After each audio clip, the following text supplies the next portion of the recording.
धार्मिक पौराणिक कथाओं के अनुसार जब एक समय धरती पर सभी देवी देवता विचरण कर रहे थे, तब पशु पक्षियों ने एक स्वर में उनसे अनुरोध किया कि वे उनका वाहन बनना चाहते हैं। सभी देवताओं ने विचार किया और उसके बाद अपने अपने वाहन को उन्होंने पशु पक्षियों में से चुन लिया। तभी बारी आई माँ लक्ष्मी की। माँ लक्ष्मी जी सोच में पड़ गई कि वे किसे अपना वाहन चुने। सभी पशु पक्षियों में होड़ लग गई कि वो ही माँ लक्ष्मी जी का वाहन बनना चाहते हैं। इसके बाद माँ लक्ष्मी जी ने सभी को शांत कराया और कहा कि वह कार्तिक अमावस्या पर धरती पर विचरण करने आएंगी और उसी दिन अपने वाहन का चयन करेंगी। इसके बाद माँ लक्ष्मी ये कहकर वहाँ से चली गई। अब कार्तिक अमावस्या जब आई तो माँ लक्ष्मी जी धरती पर आई अपने वचन के अनुसार। सभी पशु पक्षी माता लक्ष्मी जी का पहले से ही इंतज़ार कर रहे थे वाहन बनने के लिए।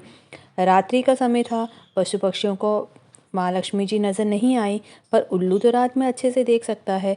उसने अपनी पैनी नज़रों से माता को देख लिया। उल्लू सबसे पहले भाग के माँ लक्ष्मी जी के पास पहुँच गया और स्वयं को उनका वाहन बनाने की विनती की। इस पर माँ लक्ष्मी जी प्रसन्न हुई और उल्लू को अपना वाहन चुन लिया और उस तरह से उल्लू माँ लक्ष्मी जी की सवारी बन गया। अब उसी दिन से ये है कि माँ लक्ष्मी जी को आप हमेशा उल्लू के साथ ही देखती हैं। उल्लू शास्त्रों में विशेष क्षमताओं वाला पक्षी बताया गया है।